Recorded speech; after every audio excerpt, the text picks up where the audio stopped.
Well, good evening. It's good to meet you again on TV47 Weekend Edition. We have lots lined up for you. That is in relation to news. It's always good to have you join us. My name is Linda Alela. I'll be assisted on the other side by Rhoda Nyamai. And of course, TV47 Weekend Edition begins right away. Here are the highlights.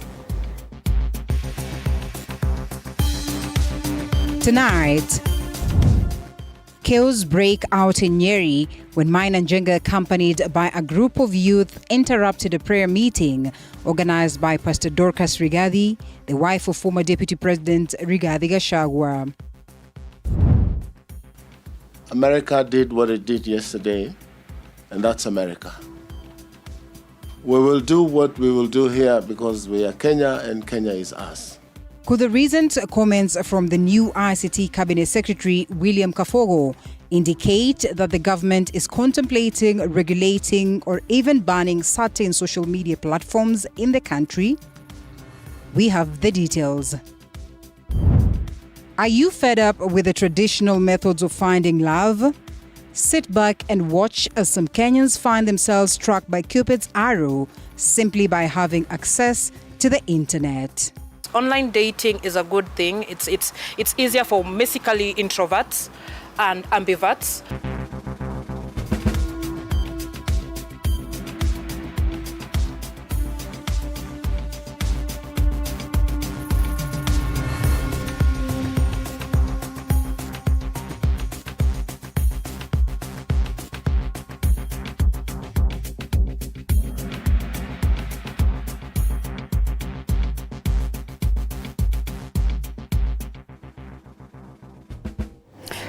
TV47 Weekend Edition begins right away with some bit of politics, and the political dynamics in the Mount Kenya region are heating up as leaders from the east urge their counterparts in the west to support Deputy President Kithure Kindiki. Speaking at Governor Kawira's brother's burial, that is in Meru County, leaders like Governor Mutahi Kahiga questioned Kindiki's absence, that is from his political backyard, calling for unity ahead of the 2027 elections. Rugaival with the details of that. The political future of Mount Kenya remains delicate, with several leaders from across the region seemingly rallying behind Deputy President Professor Kithure Kindiki, even with former Deputy President Rigathi Gachagua's growing influence in the region. Asitishatishwe, he is the Deputy President of Kenya. Yeye wanamwambia sijui nini. What? Hapana. Mchunge viongozi wa Mount Kenya, ikiwa west na east, kwamba tusitumwe na agenda tofauti na ile ilifanya tupige kura. Kwa sababu tunaweza piganishwa hapo, miaka 2.5 imebaki. Ni mikutano tu na demonstrations na kuzima moto. The political landscape becoming even more complex following former President Uhuru Kenyatta's advocacy for Gen Z's aspirations as he championed their call for better leadership by fighting for their rights, a day when his perceived allies joined the government. Mumeogopeshwa, sijui even you gena naona rudi uingie hii majenzi, nyinyi ndio the story of the future. Fight for your rights bwana, sio kukakaa hapo hapo mambo mali yenu ichukuliwe na nini, mumeitolea jasho. Msikubali, pambaneni, muhakikishe mumepata haki yenu. Mnasikia nyinyi? Ndio wakati NIS inatuma report mahitaji ya Meru, mahitaji ya Tharaka Nithi, Nyeri na Laikipia, inasema tu tunahitaji kupoesha moto. Wakati pale nyingine wanasema tunahitaji kumaliza ile project ndio watu watulie, tunaambiwa kwamba lazima tulete viongozi pamoja wafanye nini? Wasikizane. Hiyo ndio agenda. That cannot be an agenda. But even as this plays out, some leaders from the restive region are calling on leaders from the region to project a unified national image, suggesting that Mount Kenya leaders should articulate their positions with a singular voice. Kama viongozi wanapigana, mwapigani, tunataka haki yetu ya maendeleo. Hakuna pali tuliandikiana na serikali tukasema kama viongozi wanapigana tuwasileteo maendeleo. Kwani kuna siku maendeleo imekuja na minister akaambiwa atoke? Wewe minister ukikuja ukipata Meru wanapigana, uliza hii maendeleo nimekuja nayo nitawekelea wapi? Uonyeshwe pahali ya kuwekelea, maneno ya kupigana wachiwa wa Meru. Nyeri County Governor Mutahi Kahiga, a close ally of former Deputy President Rigathi Gachagua, expressing his concerns about Deputy President Kithure Kindiki's reluctance to tour the region extensively after ascending to the second most powerful seat in the country. He has never come home tuambie ukweli. Sababu anaambiwa usiende mlimani, wewe kazi yako ni kuunganisha Kenya. How can you unite Kenya when you have not united your home? Kahiga adding that Kindiki deserves respect in his role as the Deputy President of the country, as he has emerged as a pivotal figure in the region's political landscape. Lakini we must pass that message and say he is our son. Na hakuchaguliwa awe ati anasukumwa hivi anaenda, hapana, akae ngumu. And as the 2027 elections approach, Mount Kenya's political dynamics are rapidly shifting. The recent removal of Rigathi Gachagua as Deputy President and his replacement by Professor Kithure Kindiki setting the stage for significant political realignments. This as observers closely watch how the changes will affect President William Ruto standing in the region, as former Deputy President Gachagua seeks to consolidate his influence and rally support against Ruto's administration. Ruga Evil, TV47. And ODM leader Raila Odinga has intensified calls for an end to arbitrary abductions in Kenya, citing the practice as a step back, that is, from the progress made since independence. And speaking during the burial of Kenya National Human Rights Commission chair, that is Roslyn Odede, Odinga urged the government to act decisively against the vice. AUC Chair candidate Raila Odinga has revisited a painful past as he reflected on the dark days when people critical of the government were abducted and taken to unknown locations and where they were tortured and subjected to horrific conditions. Odinga calling on President William Ruto to put an end to the ongoing issue of abductions, which has become a major topic of concern across the country. Siaya Governor James Orengo pointing out the wrongs of the previous administration in which President William Ruto served as Deputy President under former President Uhuru Kenyatta. Orengo urging the ODM party to remain firm and avoid compromising on its values.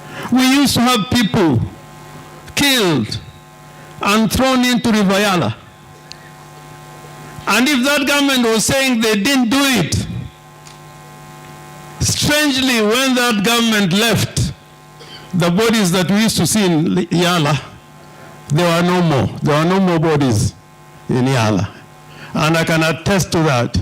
Meanwhile, Nairobi Senator Edwin Sifuna launched a strong attack against ODM leaders who are perceived as being part of the government, labeling them as sycophants. Nitakurudishia chama chako jinsi ambavyo uliniwachia.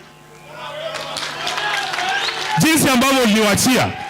Baba, kuna watu wananiambia ati tukiona mtu kama huyu rafiki yangu Kiborek na wenzake wanasimama wanasema 2027 kura ya Ruto isipotosha watajaza. Ati ninyamaze tu nitakuharibia kura ya AU. Is that the party called ODM? You can stand any storm. And even if you make compromises, you must make compromises on matters of principle. Not be part of praise and worship. We must stand firm. Sifuna also accused certain leaders of attempting to blackmail him, claiming that his criticism of those leaders was damaging Raila Odinga's chances of becoming AUC chair. The lawmakers made these remarks during the burial of the late Kenya National Human Rights Commission chair, Roslyn Odede.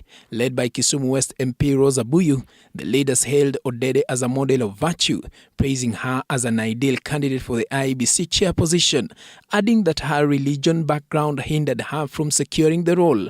Paul Kirobi, TV47.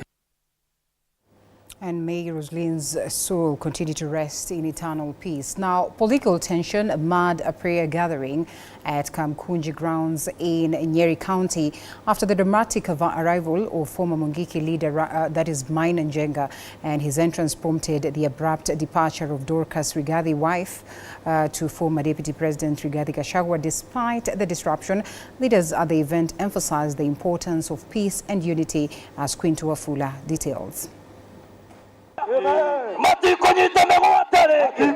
At a prayer meeting held at Kamukunji grounds in Nyeri County, the nation was prayed for in an event attended by various leaders, including the wife of former Deputy President Rigathi Gachagua, Dorcas Rigathi.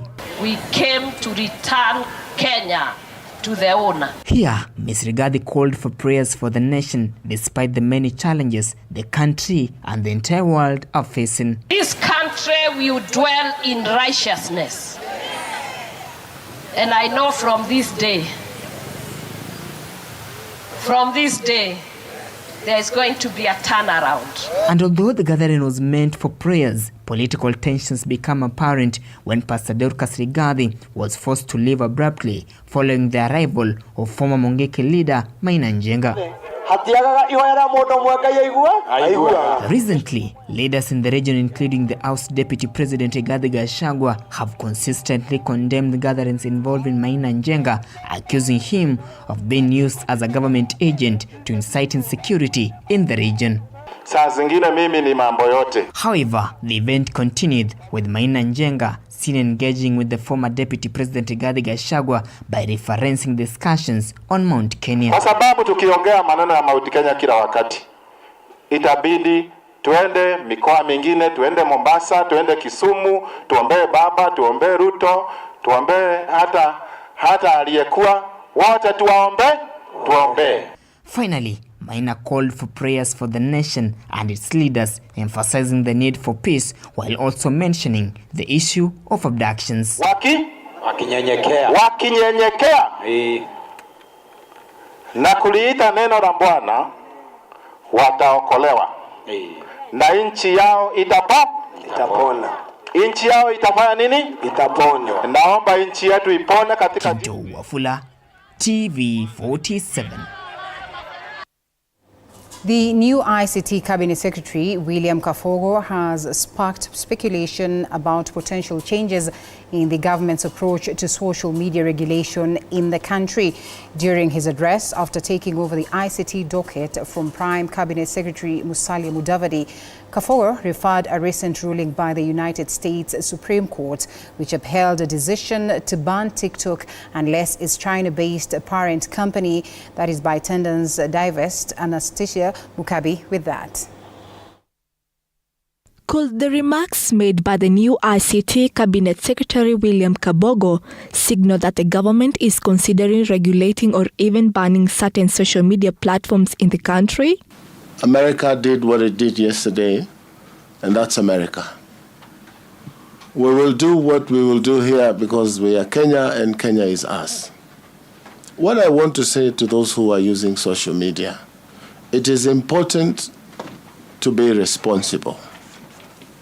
It is also important to enjoy the freedom that is enshrined in our Constitution. Speaking after taking over the ICT docket from Prime Cabinet Secretary Musalia Mudavadi, who had held the position since December 2024 following a cabinet reshuffle, Kafogo referenced a recent ruling by the United States Supreme Court which upheld a decision to ban TikTok unless its China-based parent company, this ruling coming after the parent company refused its divest. The U.S. Supreme Court confirmed a law banning TikTok in the U.S., giving its parent company a deadline of Sunday, January 19th to find an approved buyer for the platform.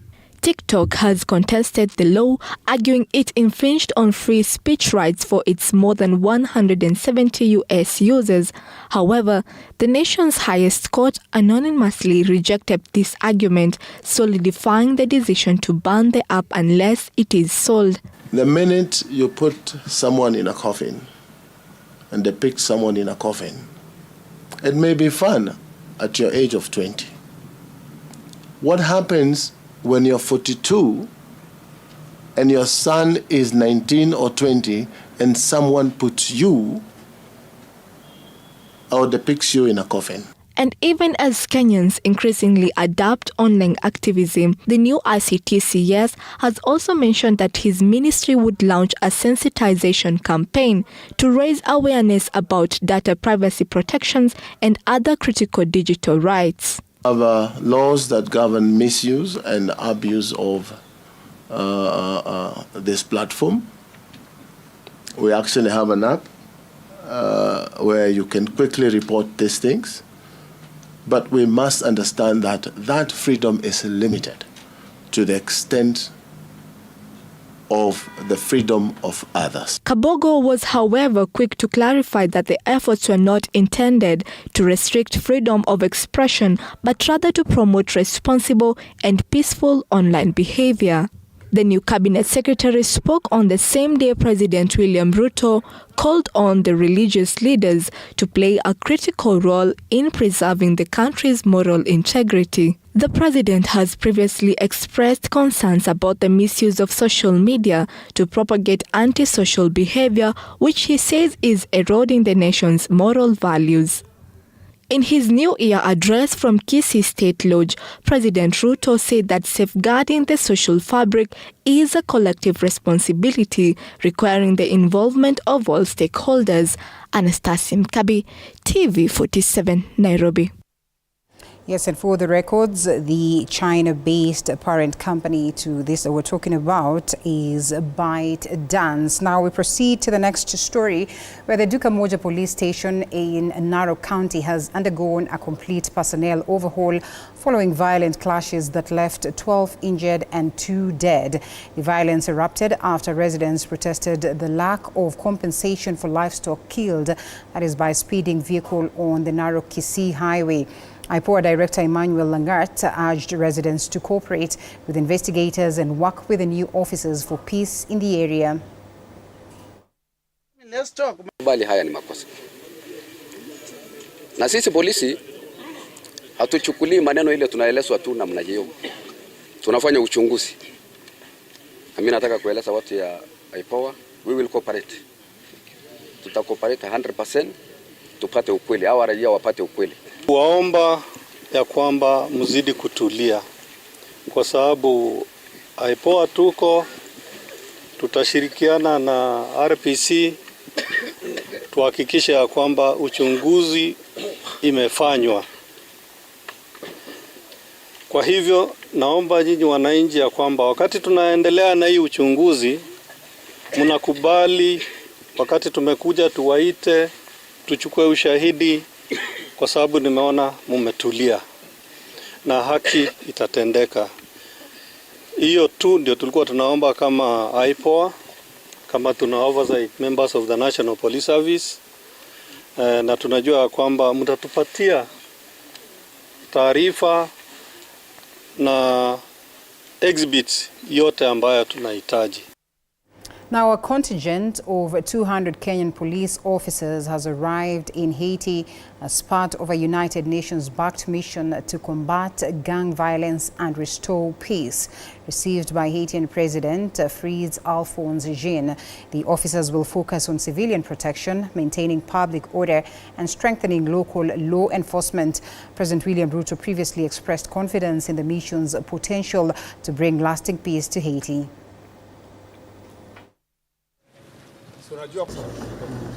Questions are being asked by some people to say, we haven't sorted every other problem, and why are we donating our police officers to go, yet we still have many other problems in the country? We don't usually do or give out of abundance of what we have. Giving is the spirit that is in us as Kenya, and this sacrifice we are making is so that it can have a multiplier also effect in inspiring other young people who are going to serve our country here, who continue to serve our country, to do even and work harder. Conduct there is critically important for all of us here. I know your trainers are here, they are listening. And we don't want to come, to come back here to get some of you who would get engaged in matters that are not good. So it's my advice as the Inspector General, the National Police Service, that you will remain our ambassadors. And to some bit of education, Lugulu Girls High School has received its 2024 KCSE results after a 2-week delay by the Kenya National Examination Council, NEC. The school principal, Dina Cheriot, expressed relief but noted that the reasons for the delay remain unclear. Sustin Wanji with the details. Happiness and joy filled the air at Lugulu High School as the school's much awaited 2024 KCSE results were finally released. The long wait had come to an end, and the atmosphere was charged with the joy across the school and the surrounding community. Speaking to the press, the school's principal, Dina Cheruiyot, expressed her gratitude towards the Kenya National Examinations Council (NEC) for finally making the results public. This as she acknowledged the anxiety many parents had been feeling about their children's performance. And the thought of so many girls missing their results gave us a lot of sleepless nights. But as a school, we're a school which is performing. We have a track record of performance. And we have always been sending over 99% students transiting to the university. And we are sure we will continue sending this huge number. We are a school with so many students and with bright students across the country. Both highly performed in primary and the average. Cheruiyot has, however, said that they are not aware of the main reason as to why the NEC Council withheld their results, further urging parents to cooperate with them to ensure that they keep boasting good results. We are yet to get comprehensive report from Nairobi, because if all those results were withheld, they should have given us a reason for all of them. Denison Barasa, one of the parents who joined the teachers and students of the school to celebrate the results, congratulated the local leaders for intervening while asking the community to support the school. Na walimu wa hii shule na uongozi wa hii county, akiwemo governor, speaker wetu wa bunge na MCS wote wamehusika pakubwa kutetea hii shule, kutetea walimu, kusimama na kila mtu, na NEC, hongera na asante, umetupa matokeo. Wanji Sustain, TV47, Bungoma. Sigh of relief. Congratulations to them. Now, tonight we focus on the struggles of 1-year-old Taraji Miles, a victim of alleged shortcomings in the Social Health Authority, SHA. Amid growing accusations that the program is falling short, many Kenyans find themselves overwhelmed by medical bills, even when their payments are up to date. Violet Auma brings us that story. At the first glance, you might mistake this room for a hospital ward. But no, this is Elizabeth Temesi's home. At her Shihambi home on the outskirts of Kakamega town, Elizabeth cradles her frail daughter Taraji, tethered on a dwindling oxygen supply. Taraji Miles is just 1 year old, but her life has been a constant battle for survival. Diagnosed with pulmonary hypertension, pulmonary edema, and 2 holes in her heart, she requires constant care and expensive medication, costs her family simply cannot afford. Pulmonary hypertension ni hizo mishipa zimekuwa thin, so kupitisha damu inakuwa ngumu. Despite being up to date with SHA payments, Elizabeth says the system isn't operational, forcing her to pay out of pocket for specialized care. Wametransfer tena NHIF to SHA. Babake ako nayo, mimi niko nayo, lakini inakuwa ni ngumu. Haifanyi. Ukienda hospitali anakuambia mama SHA haifanyi. Sasa inabidi utumie cash. After every month inafaa nikuwa naenda Tenwe clinic. So ukifika huko hakuna vile wanakuambia SHA haifanyi.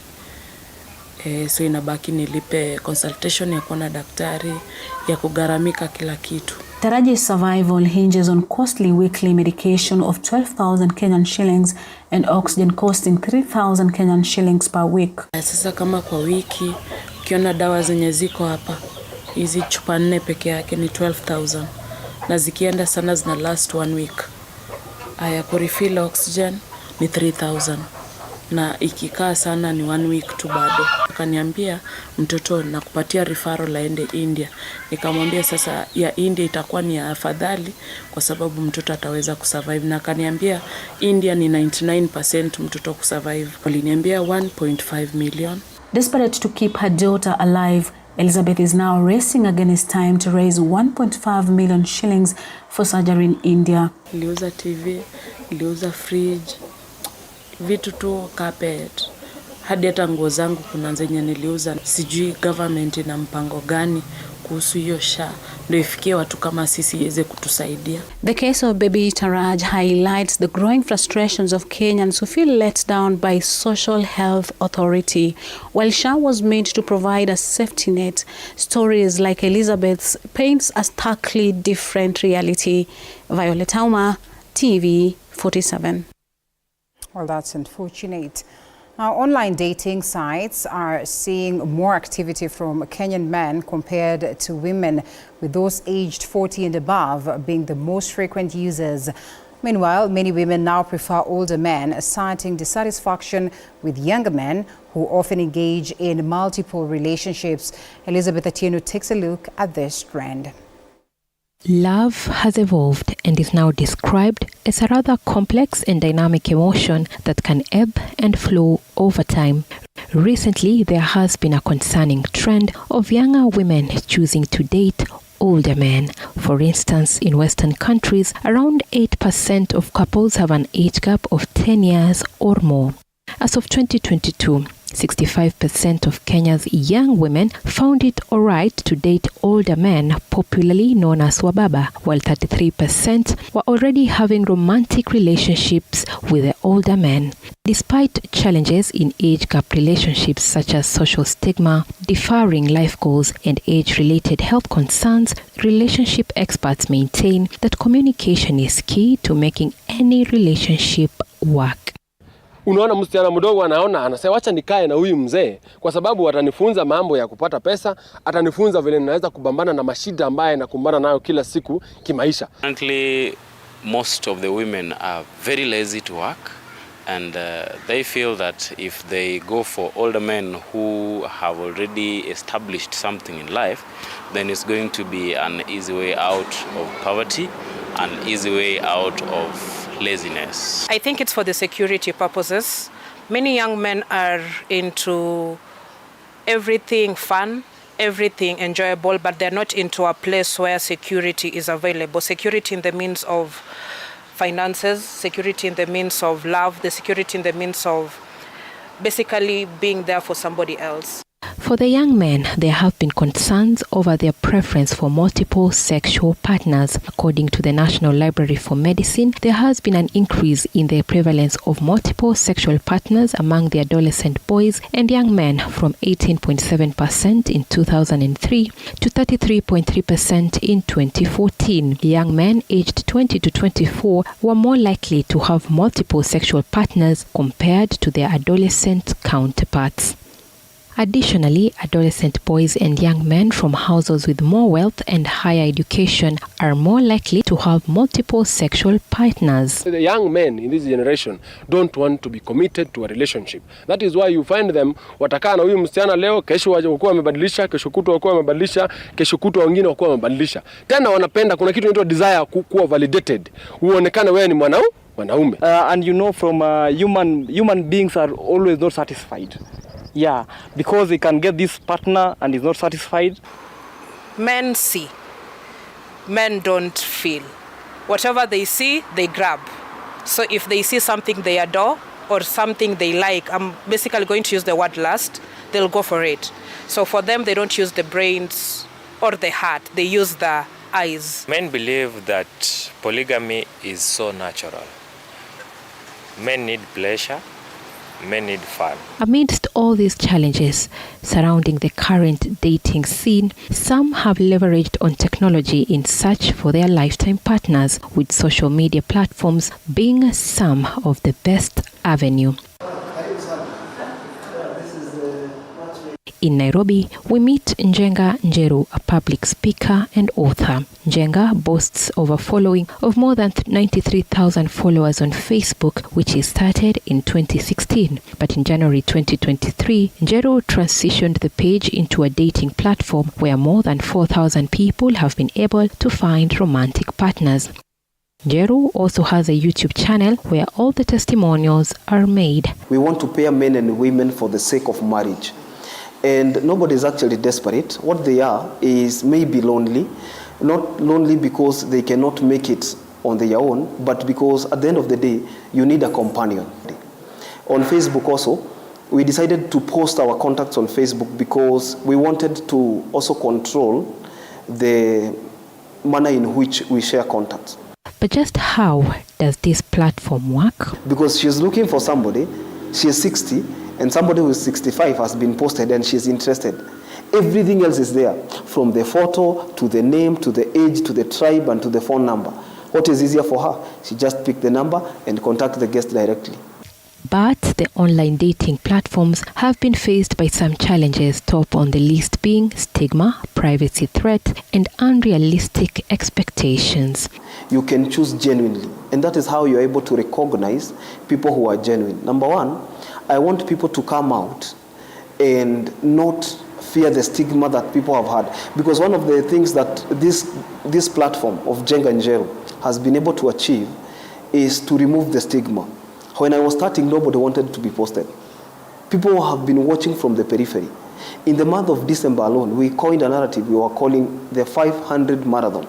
And guess what? We exceeded the 800 mark.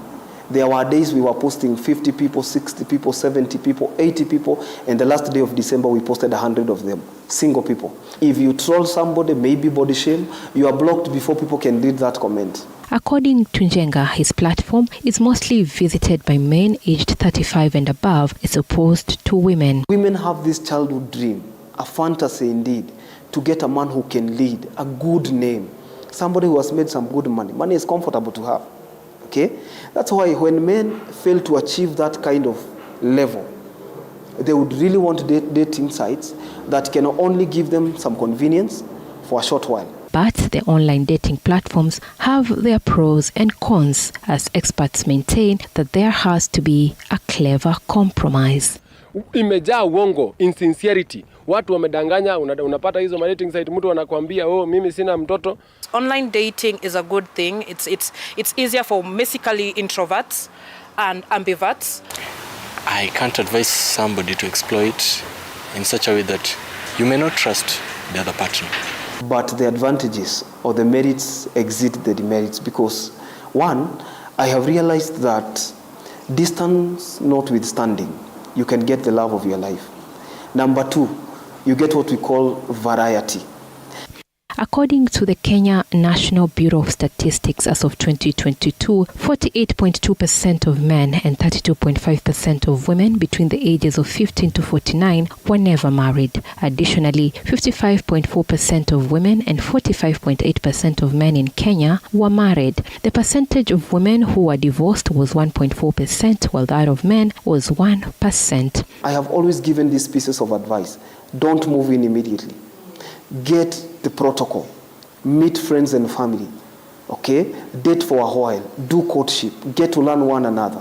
These are the basic safety rules, and you can never be too careful. That's why I also tell people, pray for yourself. Even amidst the chaos surrounding love and relationships, some argue that it is better to have loved and lost than never to have loved at all. After all, to love and be loved is to feel the sun from both sides. It is with no doubt that the dating scene across the world has drastically changed as millions of people turn to social media to find their better halves. The question that now lingers in the minds of many is, should this culture be embraced? And has love been redefined? Elizabeth Ateno, TV47, Nairobi. Interesting stats there by Elizabeth. We can only wish you the best as you try to find love. Allow us to take a short break and then we come back with more.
And welcome back to TV47 Weekend Edition with me, Linda Alela. To more news, 2 people died on the spot last evening in an accident involving 2 vehicles at the Kaseve area of Machakos, Kitui Road.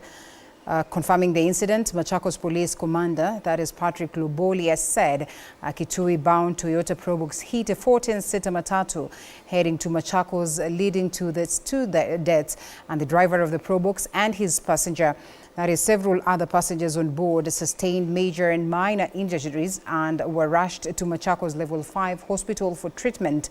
Luboli asked drivers to exercise caution and avoid being on the road while drunk to avoid unnecessary accidents.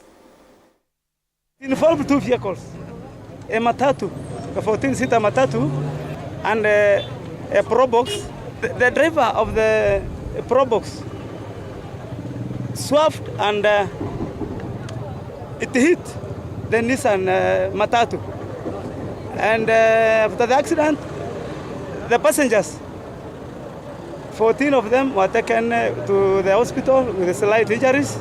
And unfortunately, the driver of the Probox, registration number KCY 562C, and 1 passenger died on the spot. My question to the drivers is that let us keep your lane when you are driving. And people should not take alcohol.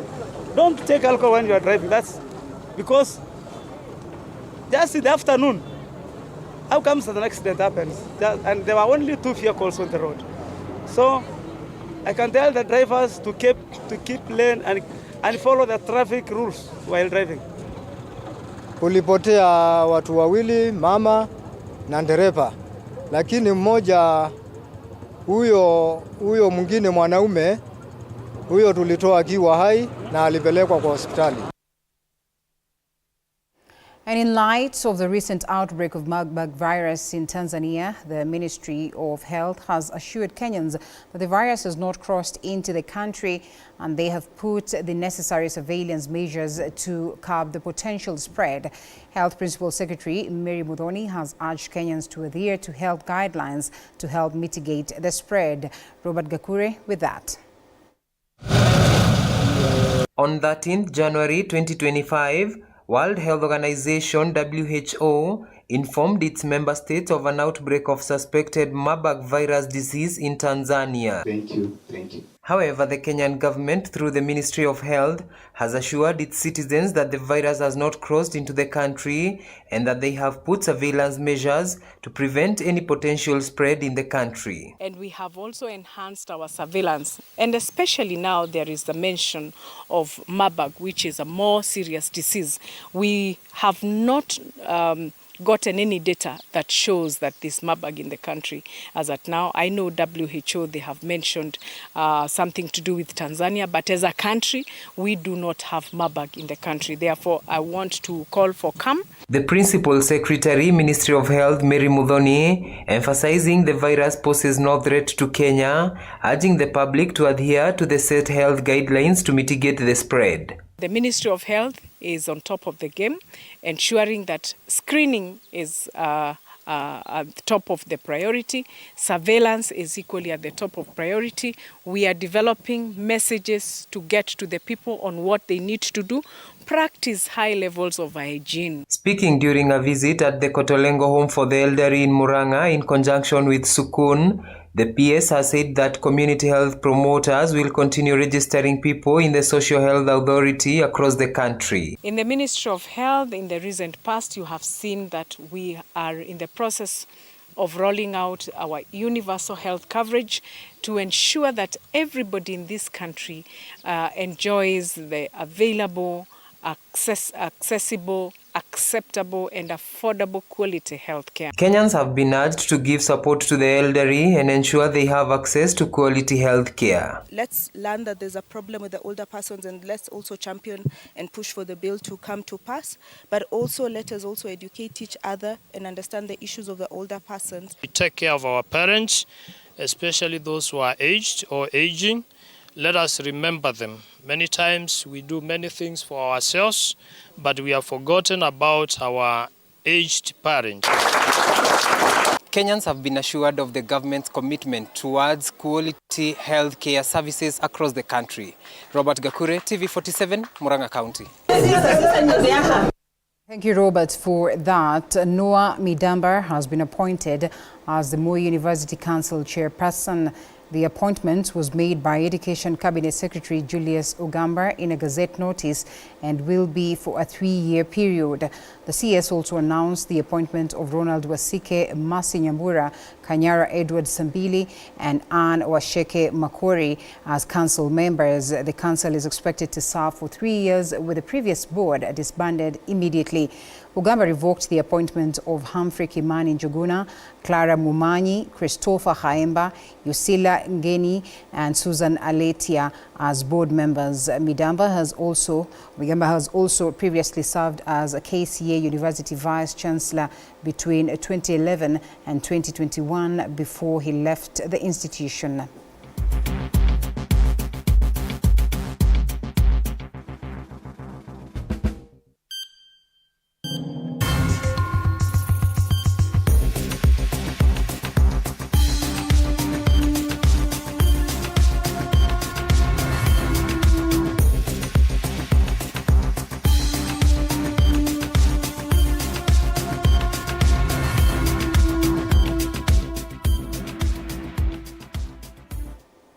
Now, the Ethics and Anti-Corruption Commission arrested as well as arraigned 8 Tana River County government officials accused of procurement fraud in the award of tender for fencing of the Kenya Wildlife Compound and staff quarters in Garsen, Tana River. Quinto Afula now reports, despite the tender being issued unlawfully, the company which received it had not met the requirements.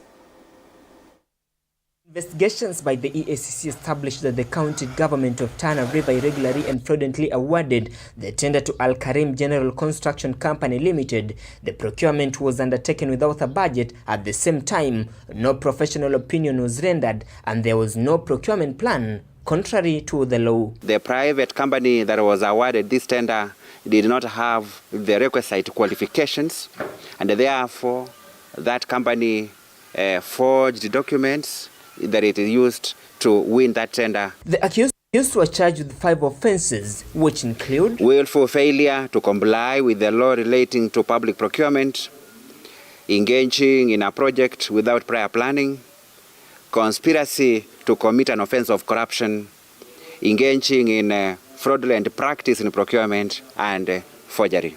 The accused persons denied all the charges before Senior Principal Magistrate Edward Kiprono Too of Hola Law Courts, who released each of them on 500,000 Kenya shillings bond with a surety of a similar amount or alternative cash bail of 300,000 Kenya shillings. If the accused persons are not going to meet their bond terms, they'll remain in custody. Further, the court issued summons for the 6 remaining accused persons who did not attend the court and are believed to have gone into hiding. EACC also calling upon them to avail themselves to EACC offices. The other accused person would have been availed to court to enable us take other directions in respect to how the matter will proceed. Those 6 suspects are yet to be arrested. Some are believed to have gone into hiding, and the Commission requires them to immediately avail themselves to the Commission offices for processing and arraignment. This case will be mentioned again on 30th January 2025. Kinto Wafula, TV47.